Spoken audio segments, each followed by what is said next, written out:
If you don't do exactly what I want tomorrow, you're fired. That was the terrifying ultimatum given to 12-year-old Danielle Fishel on her very first day.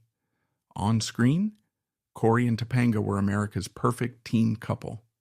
But off screen, the Hollywood machine manipulated this romance with a brutal double standard. While Ben Savage was protected and nurtured as the network's golden boy, Danielle was subjected to years of mental terror and forced dieting just to play his perfect girlfriend. The legendary 90s romance was actually built on a child's constant fear. But how did a major network get away with terrorizing a child in plain sight? The answer lies deep inside the corporate machine that funded it. In 1993, the American Broadcasting Network, ABC, launched a programming block known as TGIF. Thank goodness it's funny. Airing exclusively on Friday nights, it was a multi-million-dollar corporate strategy meticulously designed to capture the ultimate demographic, the entire family unit sitting together on the living room sofa. In an era before streaming services, smartphones, or fractured media diets, TGIF was appointment viewing. It functioned as the nation's babysitter. Boy Meets World was created by Michael Jacobs and April Kelly specifically to be the crown jewel of this lucrative lineup. The premise was deceptively simple but highly effective. It followed the life of Corey Matthews, a thoroughly average, relatable middle-class boy as he navigated the trials of school, family dynamics, and eventual romance. The structural genius of the show, and the reason it remains beloved today, was its unyielding commitment to moral instruction. Almost every single episode concluded with a deep philosophical lesson delivered by Mr. Feeney, the stern but deeply caring teacher who lived next door to the Matthews family. The network was in the business of selling morality, and the American public bought it in staggering numbers. The program was an immediate, massive financial success. At the absolute center of this lucrative property was Ben Savage.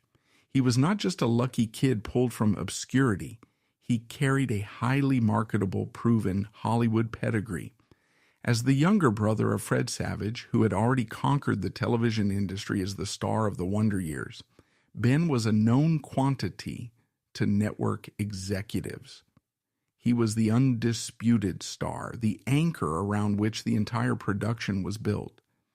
Because his family understood the brutal mechanics of the industry, and because his face was the primary asset generating advertising revenue, the network viewed him as a crucial protected investment. He was the golden boy. Danielle Fishel's entry into this high-stakes environment was entirely different and incredibly precarious. She was not a Hollywood legacy. She was a normal working-class kid from California who had done a few local commercials and minor guest spots on other shows. And crucially, she was never supposed to be the female lead. In the early script drafts of the first season, the character of Topanga Lawrence was written as a minor eccentric background character. She was a quirky, spoken-word poetry-reading hippie child, used primarily for brief comedic relief against Corey's conventional straight man routine. Fishel was not even the first actress cast in the role. The part originally went to another young girl, but during the very first week of production, the creator, Michael Jacobs, decided that the original actress was not delivering the specific comedic cadence he wanted. Without hesitation, he fired the child. This is the terrifying context in which 12-year-old Danielle Fishel was called to the studio lot. She was brought in as an emergency replacement.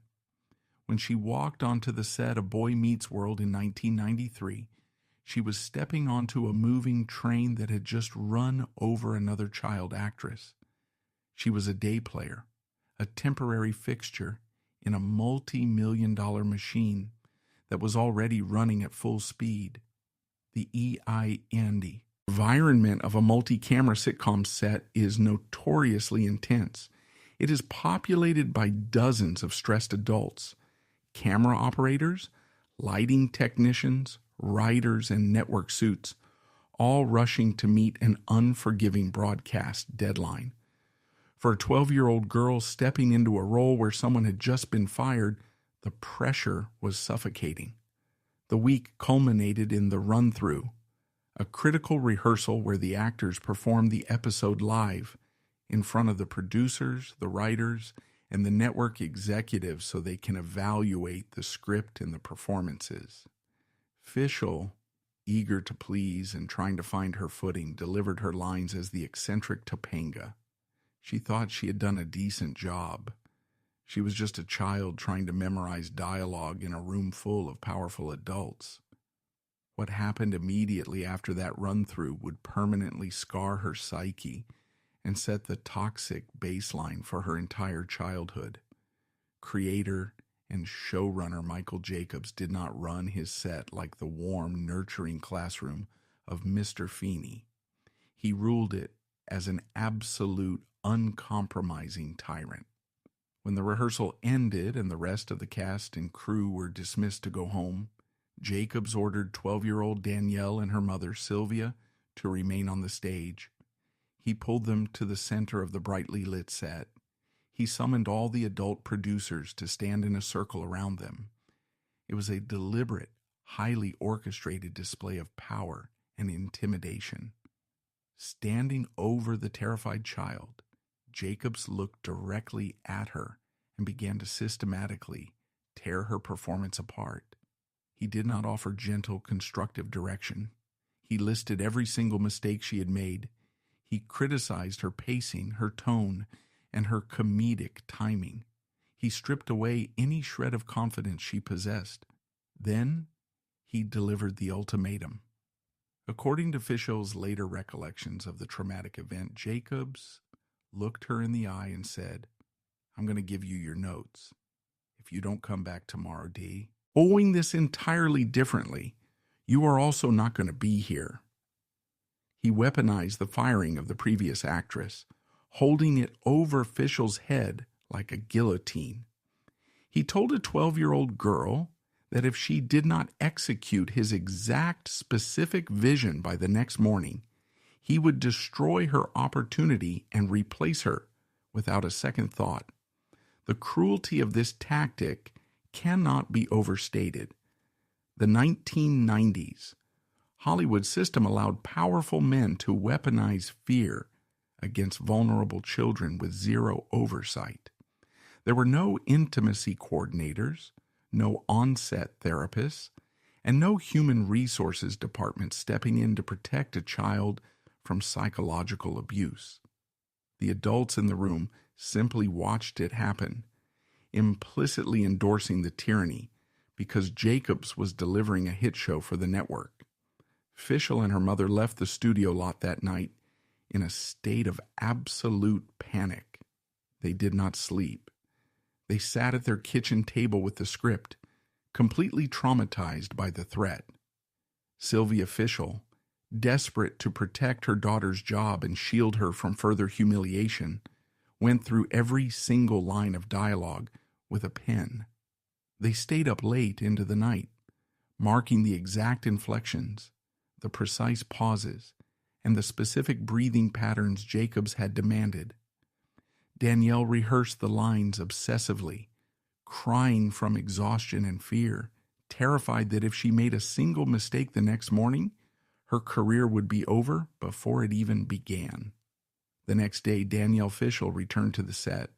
Her stomach was tied in agonizing knots. When the time came to perform the scenes again, she operated purely on survival instinct. She delivered the lines exactly as Jacobs had dictated, mimicking his exact comedic timing like a highly trained parrot. She completely suppressed her own natural instincts and became an empty vessel for the showrunner's demands. When the rehearsal ended, Jacobs stood up. In front of the entire cast and crew, he applauded her. He praised her for doing the work, and giving him exactly what he wanted. To the outside world, this might look like a harsh director successfully coaching an actor, but in reality, it was the birth of a profound toxic perfectionism. Jacobs had successfully conditioned a child through absolute terror. He taught a 12-year-old girl that her natural instincts were wrong, that her security was incredibly fragile, and that the only way to survive in the adult world was to execute orders flawlessly and never ever make a mistake. While television audiences were falling in love with the quirky, confident character of Topanga Lawrence, the girl playing her was internally fracturing. The network successfully convinced the public that the Boy Meets World set was a warm, loving second family. But Danielle Fishel spent her entire childhood arriving at work with a sick knot in her stomach, terrified of the man in charge and constantly waiting for the day he would point his finger at her and take it all away. The initial threat delivered by creator Michael Jacobs in the dark, empty studio did exactly what it was designed to do. It broke a 12-year-old girl's natural instincts and replaced them with a desperate, deeply ingrained need to please authority. Danielle Fishel survived her first week on Boy Meets World, and Topanga Lawrence quickly evolved from a weird, recurring hippie child into the absolute center of the program's romantic universe. By the mid-1990s, the show was an unstoppable cultural juggernaut. Friday nights on the ABC network belonged to Corey and Topanga.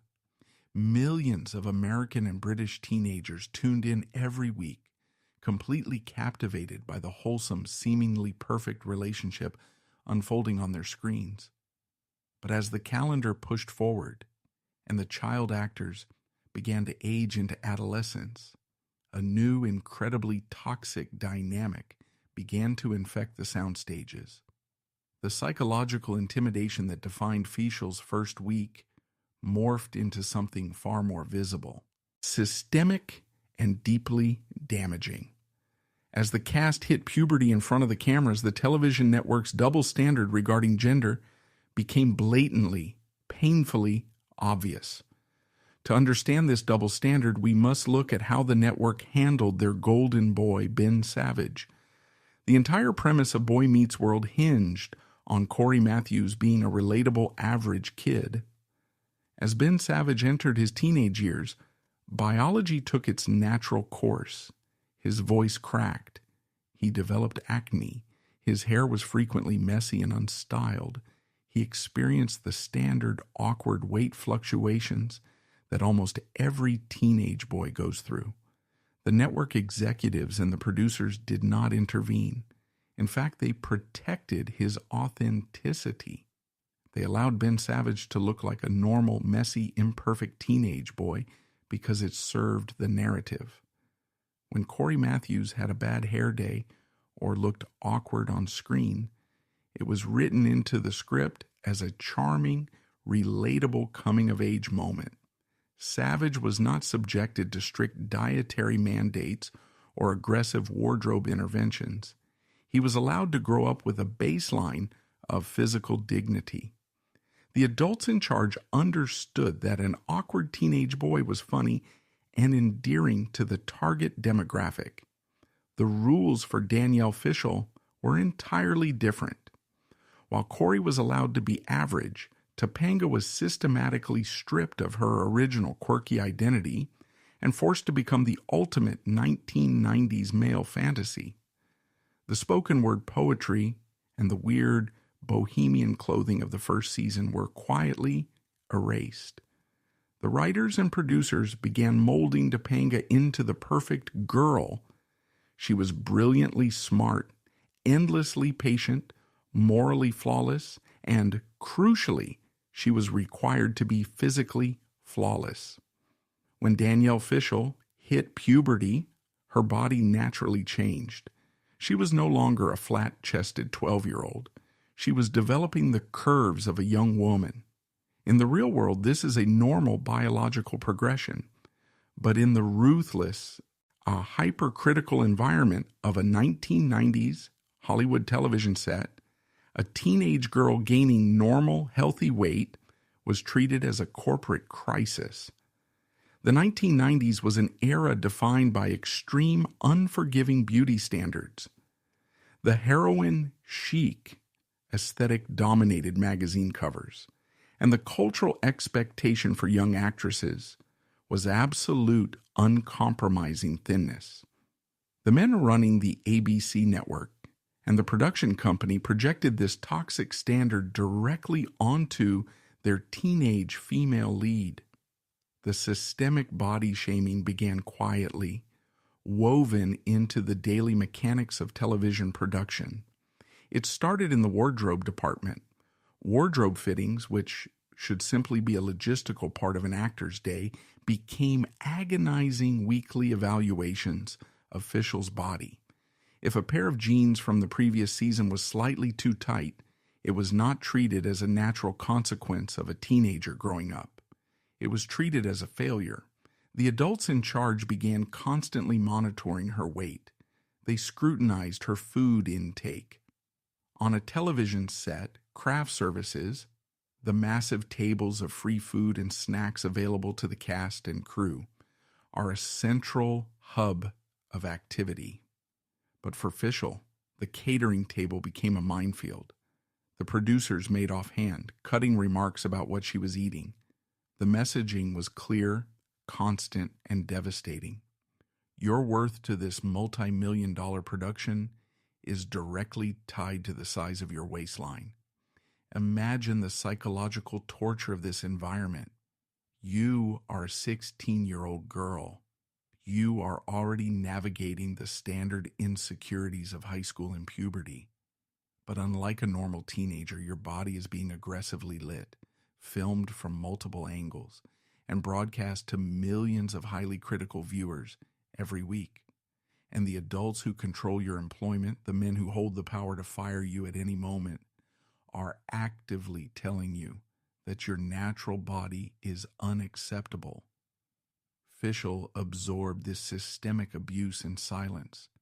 She had already been conditioned by the trauma of her first day to never fight back, never complain, and always execute the orders of the adults. She internalized the shame, but the network executives and the showrunners were not satisfied with quiet, behind-the-scenes intimidation. They decided to take the body shaming a step further. They decided to monetize it. In a move of breathtaking cruelty, the writers actually penned an episode of Boy Meets World specifically centered on Topanga, obsessing over her weight and going on a strict diet. This is where the absolute hypocrisy of 1990s family television is exposed in the harsh light of day. The episode was pitched and marketed to the public as a very special episode. The network framed it as a positive educational message for young girls about body image and self-acceptance. The script concluded with the standard heartwarming moral lesson that Topanga was beautiful just the way she was and that Corey loved her regardless of her size. The audience sitting at home watched the episode, felt comforted by the wholesome message, and praised the program for tackling a sensitive adolescent issue. But the reality of how that episode was produced is incredibly dark. The writers, a room predominantly filled with adult men, took the very real, very painful insecurities that they had actively caused Danielle Fishel to develop, and they wrote them into a script. They handed a teenage girl a script detailing how fat and inadequate her character felt, and they ordered her to perform those insecurities under the blinding studio lights for a live audience. They weaponized the television script to publicly discipline and humiliate their teenage actress under the impenetrable disguise of sending a positive message to the viewers. During the week of rehearsals for that specific episode, Fishel was forced to stand on stage and deliver lines about hating her body, knowing full well that the adult men who wrote those lines were the exact same men who deep in scrutinizing her diet and judging her wardrobe fittings. It was a masterclass in Hollywood gaslighting. They created the complex, wrote an episode about the complex to generate ratings, and then patted themselves on the back for being socially responsible broadcasters. When the director called action and the live studio audience laughed at the jokes regarding Topanga's diet, Fishel had to smile, deliver her punchlines perfectly, and suppress the profound humiliation burning in her chest. She was trapped in a weight cage built by her own employers. The blatant gender bias was impossible to ignore. Ben Savage was never handed a script where his character agonized over a few pounds of teenage weight gain. He was never subjected to wardrobe interventions. He was never made to feel that his employment relied on starving himself. He was allowed to be a boy. Danielle Fishel was forced to be a product. This toxic perfectionism fundamentally altered how Fishel viewed herself and her industry. The program was achieving record-breaking ratings.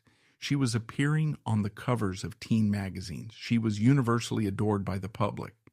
But behind the scenes, she was fighting a constant, exhausting battle against her own biology, desperate to maintain the impossible physical standard required to keep her job and appease the men in the boardroom. The network executives had successfully manufactured America's perfect teen couple. They sold the illusion of a flawless, equal partnership between Corey and Topanga.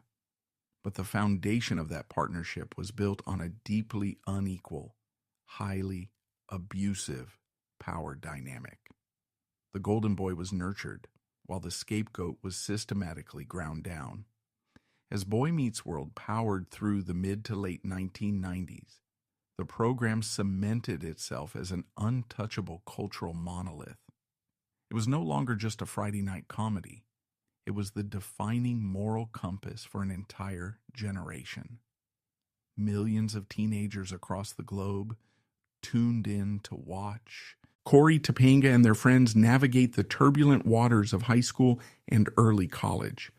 The structural genius of the show lay in its unwavering commitment to profound ethical storytelling.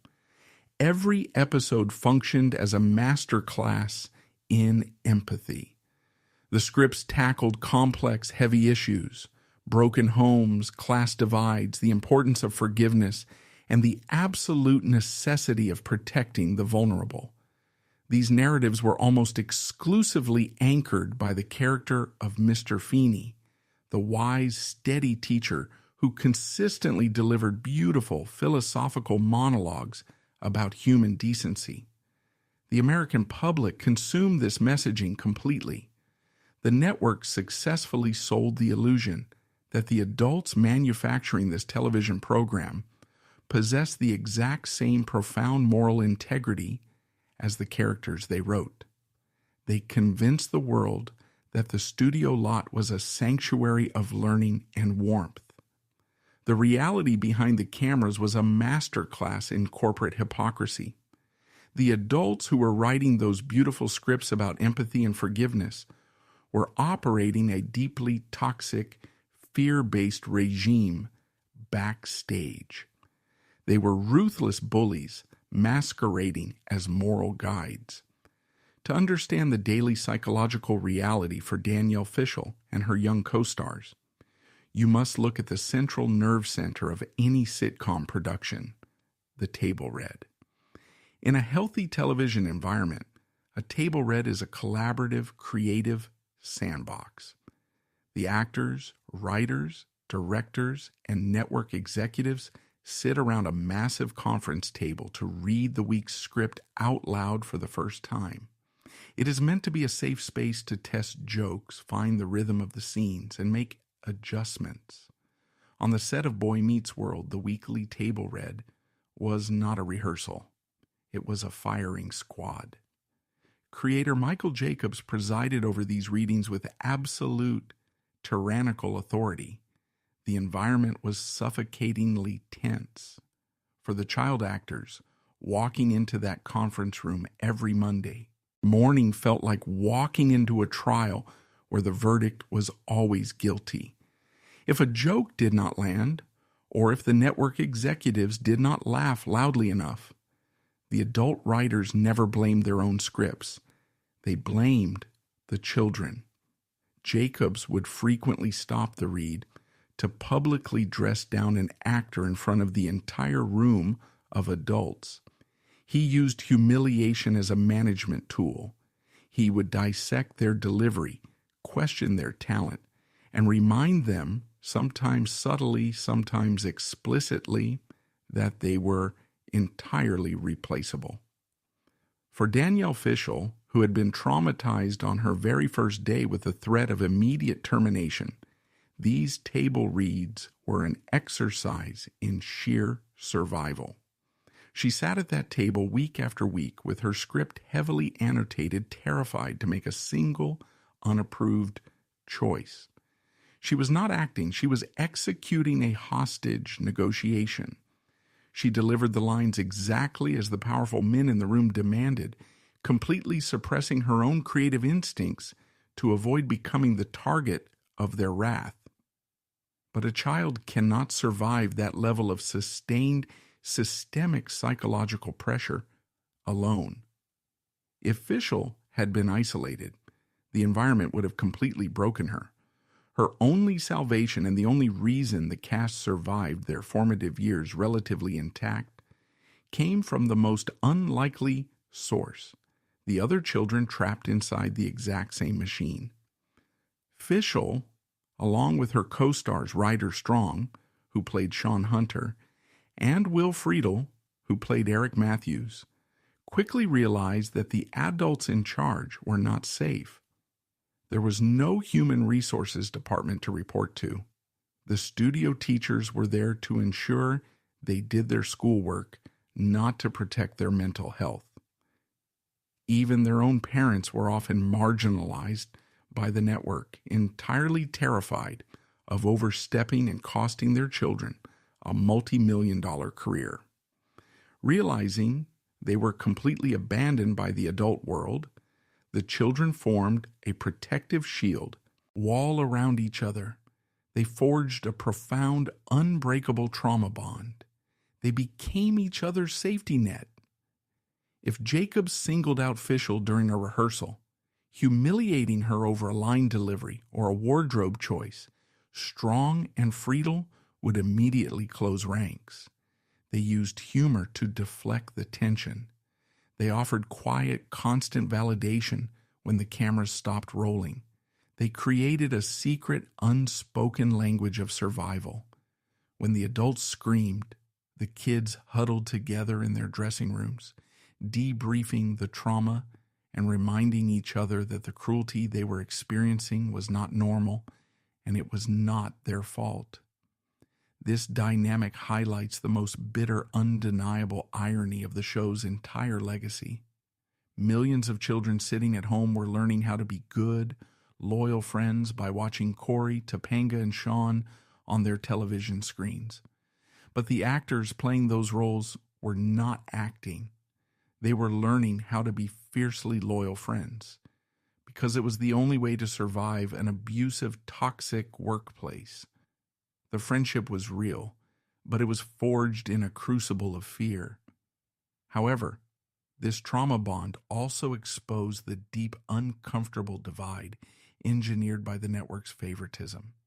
Ben Savage, as the undisputed golden boy and the title character of the program, occupied a fundamentally different space within the power dynamic. This is a classic symptom of an abusive family structure, perfectly replicated in a corporate television environment. The creator and the network designated a golden child and several scapegoats. Savage was highly protected. He was allowed to make mistakes without facing the threat of termination. He was not subjected to the same level of vicious public humiliation during table reads. He was the boss's favorite. This favoritism inherently insulated Savage from the worst of the psychological abuse. but it also isolated him from the other children. It is incredibly difficult to build a trauma bond with someone who is not experiencing the same trauma. While Savage was part of the cast and shared their history, the network's blatant double standard created a silent, unavoidable wedge. The adults in charge actively fractured the cast to maintain control, ensuring that the Golden Boy remained loyal to the executives, while the rest of the cast scrambled to survive the fallout. As the show entered its final seasons, the characters transitioned from high school to college. The scripts became heavier, dealing with marriage, career anxiety, and the terrifying leap into adulthood. Week after week, Fishel had to stand on a brightly lit soundstage and deliver passionate, tear-filled monologues about morality, written by men who routinely weaponized her insecurities.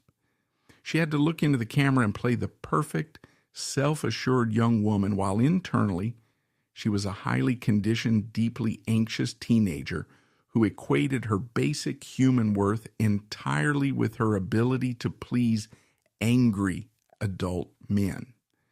An entire generation's youth is permanently tied to Topanga Lawrence's radiant, confident smile. But Danielle Fishel's actual youth was stolen by television executives who valued a flawless product over a child's mental health. They sold the American public a masterpiece of moral television, funded entirely by the silent suffering of the children forced to build it. In the spring of the year 2000, the massive, heavy soundstage doors of Boy Meets World closed for the final time. The ABC network had squeezed 7 highly profitable seasons out of their teenage stars. The series finale was a massive cultural event, drawing millions of viewers who tuned in to watch Corey, Topanga, Sean, and Eric bid a tearful farewell to Mr. Feeney in his iconic, dimly lit classroom. The tears flowing down the faces of the actors in that final scene were entirely real. The audience at home wept because they were saying goodbye to their favorite television family, but the children on the screen were weeping for a vastly different, deeply complex reason. They were crying because they were 19 years old, and the only reality they had ever known was violently coming to an end. They were not graduating from a high school. They were being evicted from a corporate factory. And when the network executives finally yelled cut, the illusion of the television family instantly dissolved, leaving the young cast entirely untethered in the harsh reality of the early 2000s Hollywood machine. For Danielle Fishel, the immediate aftermath of the show's cancellation was not a triumphant victory lap. It was a profound, terrifying psychological vacuum. To understand the crisis she faced at 19 years old, you have to look at the developmental timeline of human adolescence. Between the crucial formative ages of 12 and 19, a normal teenager explores their identity, makes mistakes, rebels against authority, and slowly discovers who they are. Danielle Fishel was systematically denied every single one of those developmental milestones. From the moment creator Michael Jacobs threatened to fire her on her first day, her entire adolescent brain was wired for compliance. She did not have the luxury of discovering her own identity because she was contractually obligated to be Topanga Lawrence. Her personality, her comedic timing, her wardrobe, and her physical weight had been strictly dictated by powerful adult men for 7 years. She had spent her entire youth operating in a state of hypervigilance, constantly scanning the room to ensure she was pleasing the executives and avoiding public humiliation. When the show ended, the sudden absence of that tyrannical control did not bring immediate relief. It brought panic. When you spend 7 years surviving a dictatorship, freedom feels like a free fall. Fishel woke up in the year 2000 with a terrifying realization. She did not know how to function without someone telling her exactly what to do. She had been conditioned to view every mistake as a catastrophic, career-ending failure. She had the bank account of a highly successful television star, the globally recognized face of an American icon, and the emotional baseline of a deeply traumatized child. This psychological fragility collided violently with the reality of the Hollywood audition circuit. When a child actor attempts to transition into adult roles, the industry is notoriously unforgiving. But for Fishel, the challenge was insurmountable because the network had done their job too well. They had marketed Topanga Lawrence so aggressively and embedded her so deeply into the cultural zeitgeist that casting directors simply could not see past the character. When Fishel walked into audition rooms for gritty, independent films or adult dramas, the producers did not see a seasoned actress with 7 years of multi-camera network experience. They saw Corey Matthews' girlfriend. They saw the wholesome, perfect teenage girl from TGIF, the exact same industry that had demanded she flawlessly execute the role of Topanga, now actively punished her for being too recognizable as the character they forced her to become. She was entirely typecast, boxed into a corner by the very success she had sacrificed her childhood to build. While Fishel was navigating the brutal, rejection-heavy landscape of typecasting in Los Angeles, the blatant double standard that had defined the Boy Meets World set manifested once again, dictating the wildly divergent paths of its two lead actors. Ben Savage, the network's protected golden boy, did not have to face the grueling Hollywood audition circuit. He possessed a luxury that Fishel was entirely denied: the privilege of walking away.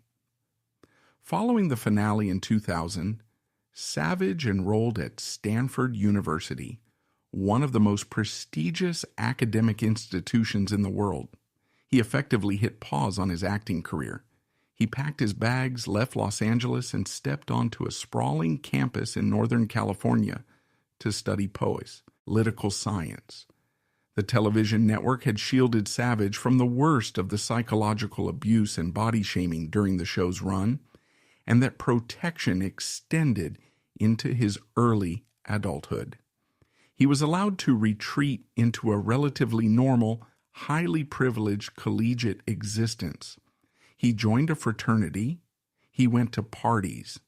He got to experience the very coming-of-age milestones that the television show had simulated for profit.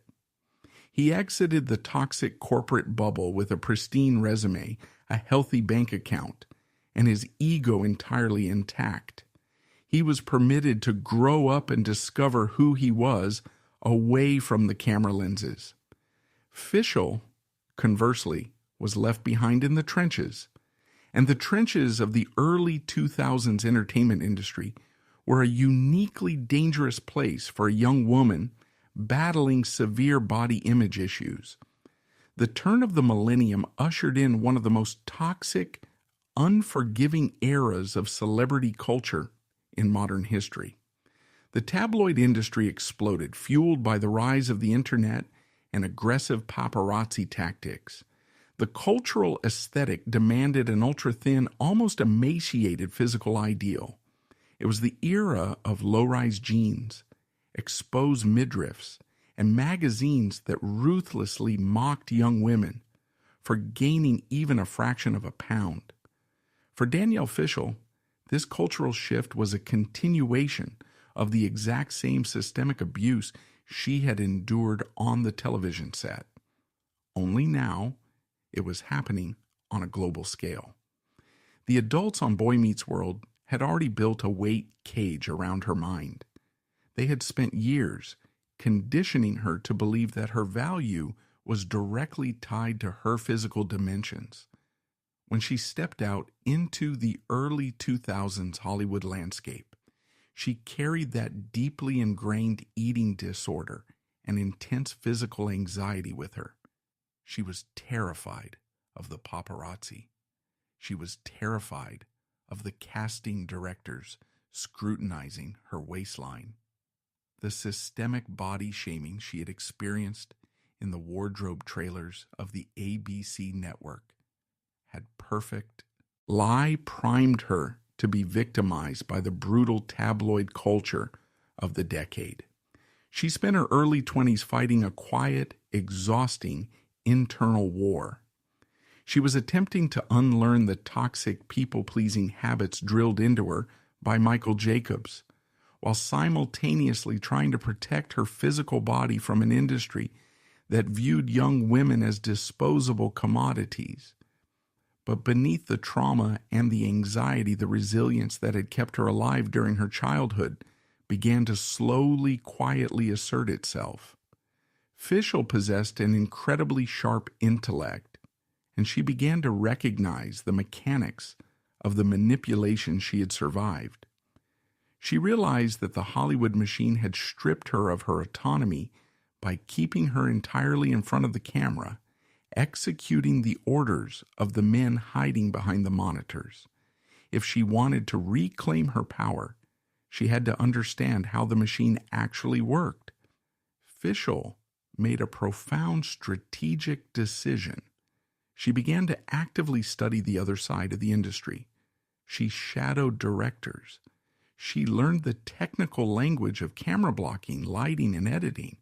She realized that the ultimate power on a television set does not belong to the actor standing in the spotlight. It belongs to the person sitting in the director's chair calling the shots. Furthermore, she decided to reclaim the educational milestones that had been sacrificed for her career. At the age of 27, long after the traditional window for college had closed, she enrolled at California State University, Fullerton. She walked into real classrooms, not the artificial sets of Mr. Feeney. She studied psychology and sociology. She subjected herself to the academic rigor that the network had always treated as a secondary priority. She graduated with a degree, proving to herself that her intellect was entirely separate from the character she played on television. It was a slow, painful, and fiercely brave reclamation of her own identity.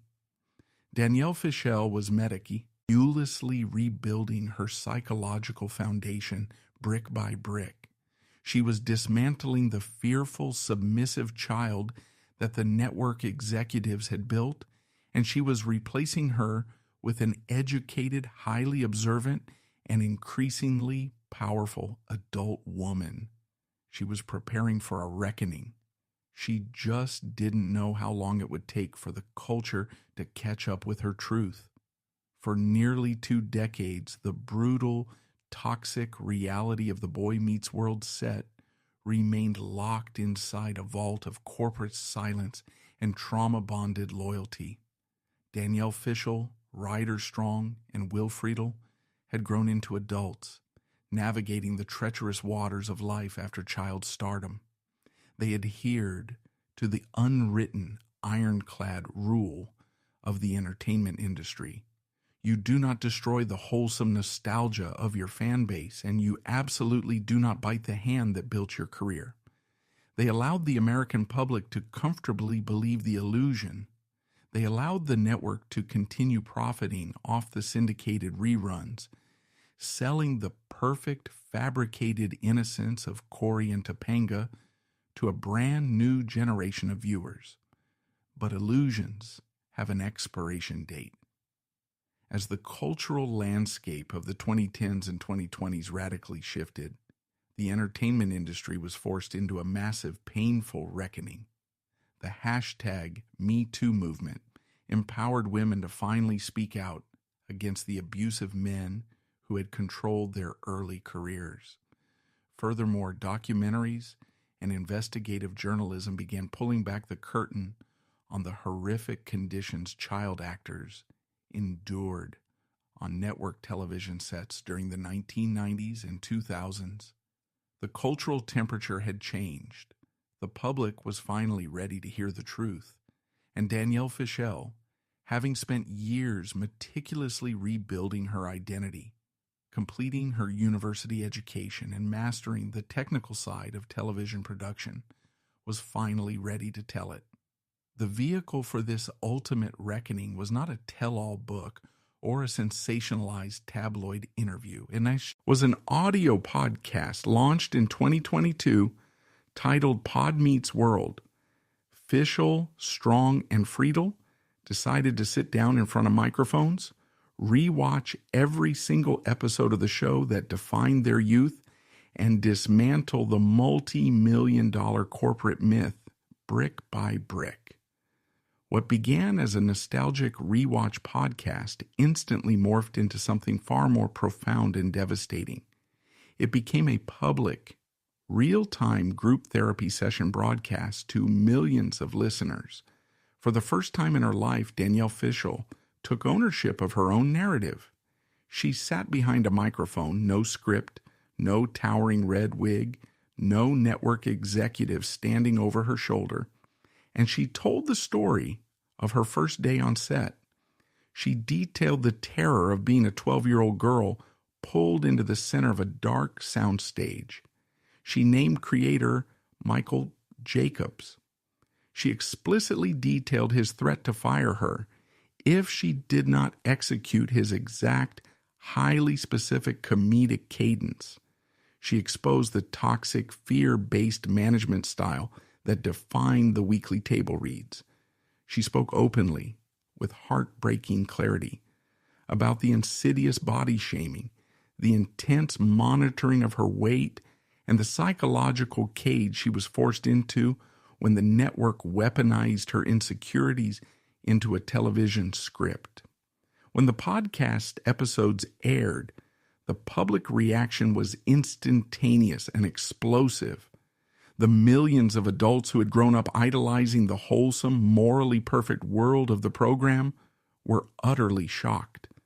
The illusion of the TGIF family was shattered overnight. Listeners heard the pain in Fishel's voice, the validation from her co-stars, and the profound sadness of three adults unpacking the trauma of their stolen childhoods. They exposed the bitter, undeniable truth. The men writing those beautiful, iconic television lessons about human empathy were running a psychological dictatorship behind the cameras. But as Fishel, Strong, and Friedel bravely aired the industry's dirty laundry, a massive glaring absence loomed over the entire project. Where was Ben Savage? The actor who played Corey Matthews, the title character, the moral center of the show, and half of America's perfect teen couple, was entirely missing from the reckoning. He refused to participate in the podcast. In fact, his former castmates revealed that he had completely ghosted them. After years of functioning as the anchor of their trauma-bonded group, Savage had inexplicably cut all communication, refusing to answer their texts or phone calls for years. This silent absence perfectly illustrates the long-term devastating effects of the network's golden child syndrome. Because Savage was historically insulated from the psychological abuse and protected by the executives, acknowledging Fishel's trauma would mean dismantling the very system that treated him like royalty. It is incredibly difficult for the golden child to condemn the machine that built his throne. But Savage did not just stay silent. He actively weaponized the wholesome, fictitious legacy of Boy Meets World for his own personal gain in the real world. While his former co-stars were bravely exposing the truth of child exploitation in Hollywood, Ben Savage entered the political arena. He launched campaigns for the West Hollywood City Council and later for the United States Congress in California.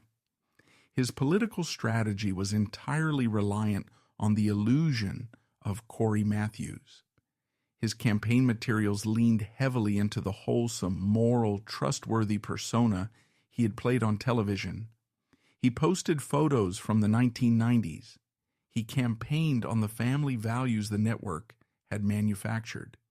He essentially asked the voters of California to elect the fictional character of Corey Matthews to public office. The hypocrisy of this political run was staggering. Savage was actively cashing in on the brand of a show that he knew was built on the psychological abuse of his castmates, all while completely ignoring the women and men who were actively trying to heal from it. He chose to protect the corporate illusion because the illusion served his political ambitions. The Hollywood manipulation had carried over directly into the American political system. The Golden Boy was still following the network's script. But Savage's silence could no longer stop Fishel's momentum. She had completely outgrown the need for his validation, or the validation of any man in the industry. Danielle Fishel did not just expose the darkness of her past. She actively dismantled the power structures that caused it. When Disney eventually rebooted the franchise in the 2000s with Girl Meets World, Fishel returned to the set, but she refused to be a passive participant. She leveraged her power to step out from behind the camera. She demanded to direct. She took control of the very lenses that had been weaponized against her body as a teenager. Today, Danielle Fishel is a highly respected, prolific television director, and the way she runs her sets is the ultimate triumphant rejection of Michael Jacobs' legacy. When Fishel directs child actors, there is no screaming. There is no public humiliation. There are no threats of termination in the dark. She treats the children on her sets with absolute uncompromising respect and empathy. She actively protects them from the corporate machine because she remembers exactly what it feels like to be the terrified 12-year-old girl standing in the crosshairs. She took the darkest, most traumatic experiences of her youth and used them to forge a protective shield for the next generation of child stars. The story of Danielle Fishel and Boy Meets World forces us to confront an uncomfortable truth about the entertainment we consume. For decades, the American public demanded perfect, wholesome television families to soothe the anxieties of real life. We wanted Corey and Topanga to show us what true love looked like. We wanted Mr. Feeney to tell us that everything was going to be okay. But the television networks did not manufacture that comfort using magic. They manufactured it using children. They took a normal, intelligent young girl, trapped her in a corporate factory, threatened her livelihood, and systematically built a cage around her physical body. They created America's perfect teen couple by enforcing a deeply unequal, highly abusive power dynamic, protecting the boy while ruthlessly grinding down the girl.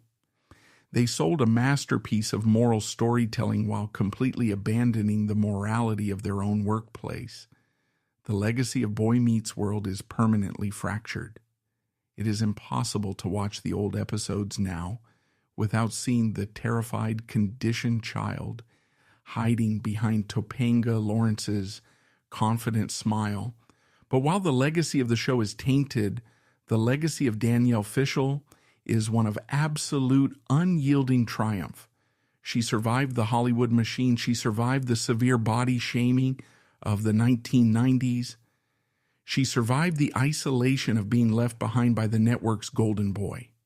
She proved that true strength does not come from flawlessly executing the script you are handed by powerful men. True strength comes from the courage to tear the script up, look directly into the camera, and finally tell the world the truth. Corey and Topanga were just a corporate illusion, but the woman who survived them is entirely, magnificently